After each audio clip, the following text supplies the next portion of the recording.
Hello YouTube, I'm Tara Reed and this is my show. I feel like our conversations are always one-sided. Why don't you leave a comment down below and tell me how things are on your side.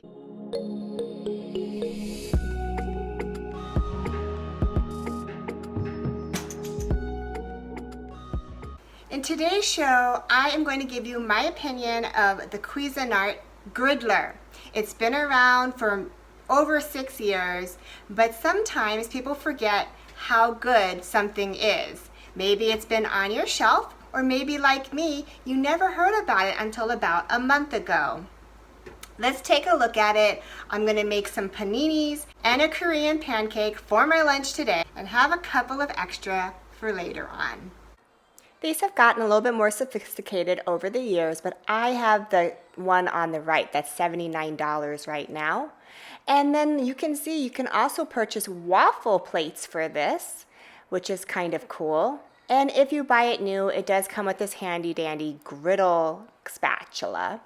The product dimensions are 13.5 by 11.5 by 7.5 inches, 8 pounds, made by Cuisinart, and originates from China. There's the product number. It gets 4 to 7 stars on Amazon. Cuisinart always has really good construction. It's relatively heavy, so you feel like it's sturdy, but it's not too heavy that you can't take it with you. The griddle side does range from 200 degrees all the way up to 425 degrees. So this is it right here. It is a fun little contraption. It has a relatively short cord, so keep that in mind. Relatively large, but not too large. The nice part is that it does fold in half. If you look at it from the side here, there is this lever right here. If you push it, it will open the lid completely open to be a nice size griddle. And of course, if you want to make a panini sandwich, it has a great top thing that closes down and sandwiches into a press. There's 3 dials here. The middle one is actually your on-off button. You can choose grill or panini on this side, or you can choose griddle on this side. I'm mostly using the panini side since it's just me and my husband. Using the panini side is faster and easier. This is your grill panini function dial, and this is your griddle function dial. If you're going to use it as a flat griddle, you would use this dial. But if you're going to use it as a panini function, you will use this dial. Right here, you're going to see that there are some little openings right here. These little openings are actually for grease and liquid to pour out into this little reservoir. This reservoir, it'll say right here, insert this way, also in Spanish. So on the side here, you'll put it right here, and you just snap it into place. And then it easily comes out when you want to empty it. You might be asking me, what are these 2 buttons for? Well, let me show you. It's really cool. This button releases the pans for easy cleanup. Okay, you guys. And then they also flip over so you can make your pancakes. They really snap into place easily.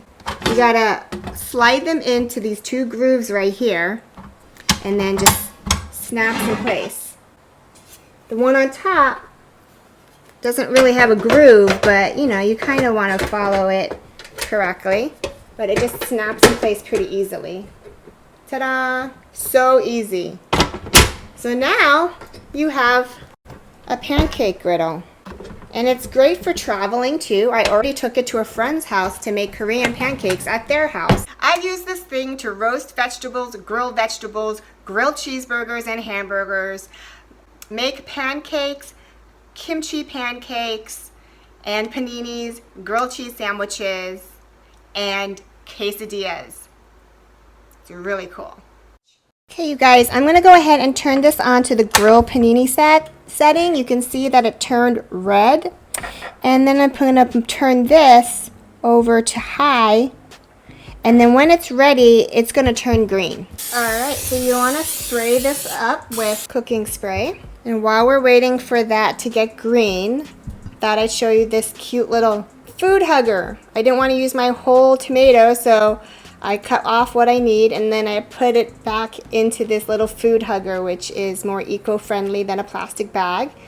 And I can see very clearly what it is. Smoking in there, so I feel like it's already probably hot enough. So I'm gonna start assembling my sandwiches on here.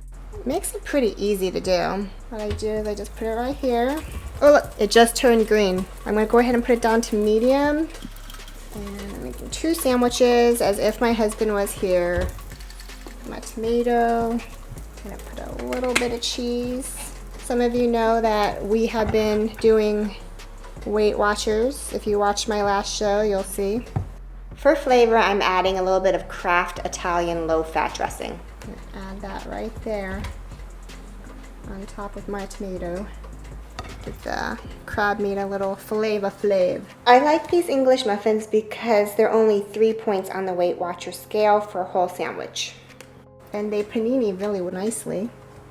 And then just put this right on top. That cheese is gonna help congeal it. It's pretty nice. All right, you can see it's already toasting, so I'm gonna go ahead and slide this baby back slightly. And it only takes a few minutes. The top plate doesn't heat as much as the bottom plate, but it still works nicely and does help to cook whatever is in there. At first, the sandwich is fat and it needs a little help with the press. This is a 5-point sandwich on the blue plan on Weight Watchers. See how it's making those nice little creases and it's getting flatter? Careful now, this is a non-stick Teflon surface, so I recommend not using metal utensils like I am right now. But for this kind of thing, you kind of need it. Okay, look at that. It's looking really yummy, huh? I like to hold it down a little bit while it's cooking. Occasionally the green light will go on and off. It's just varying in temperatures. Don't be alarmed. That smells pretty good. I'm gonna go ahead and open it and serve myself. So as you can see, it's a nice little sandwich. Now I'm gonna go ahead and let the griddle cool off and I'll wash it off and we'll make the Korean pancakes. Korean pancakes, or kimchi-jjian, is very easy to make. You really only need 4 ingredients. To make 2 small pancakes, you'll need a ½ cup of water, a ½ cup of flour, a ½ teaspoon of sugar, and about a cup to 1 pound of kimchi sliced. I've mixed my kimchi in here and I used the last of my kimchi stash. So it's a little bit weak on the kimchi. It should be mostly a lot of cabbage with just a little bit of the batter in here. So there's a little less kimchi than I normally like. It'll just be a little bit doughier than I usually prefer. I said it before, this is the kimchi that I always purchase. I like it. You usually use old kimchi for a kimchi pancake, but it doesn't really matter. Mine was moderately old. It had a nice rich red color when I bought it, so it didn't look brand new. You know, you want to make sure the cabbage looks pretty limp. That means it's been marinating for a long time. So I got all the cabbage out of here, but I still had tons of nice sauce in here. So I had a fresh cucumber and I tossed that cucumber in here.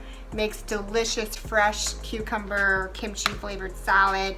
And then it's not really cucumber kimchi because there is some like brining you should do first to cucumbers, but mine is the cheap method and I just throw the fresh cucumbers in real thin sliced.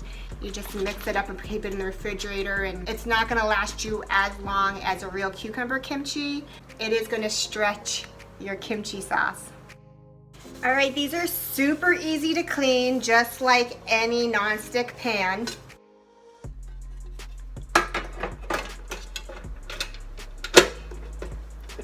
Just snaps right in, super easy.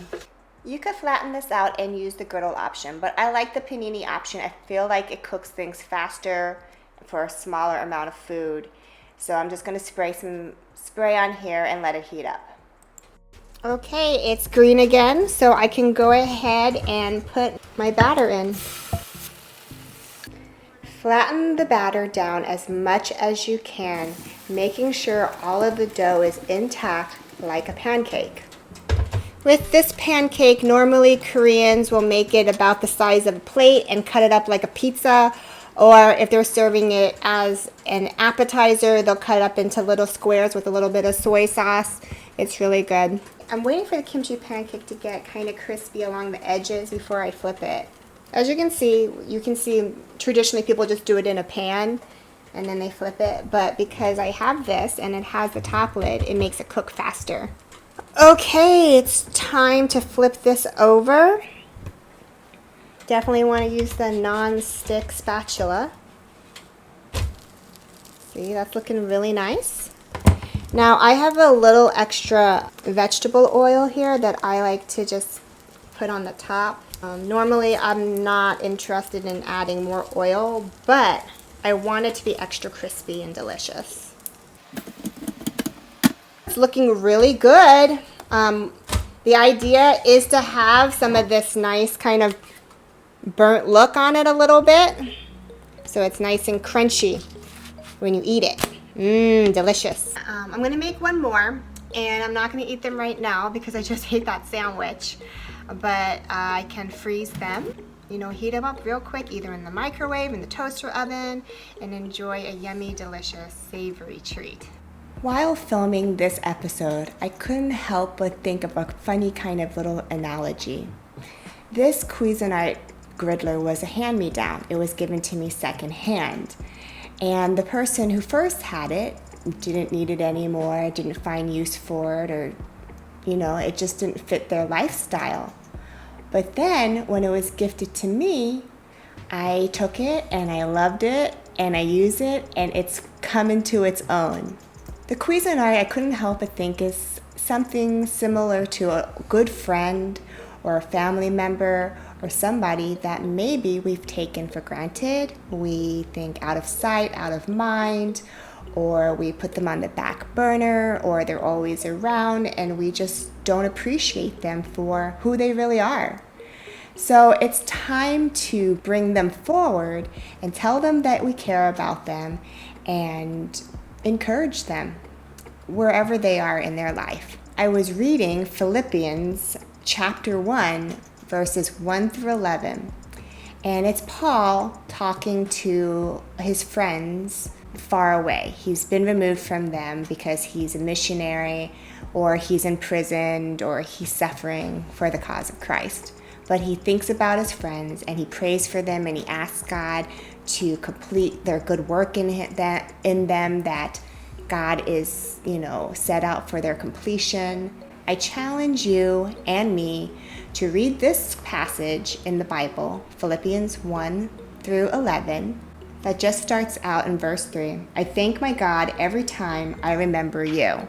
So who are you thanking God for right now in your mind?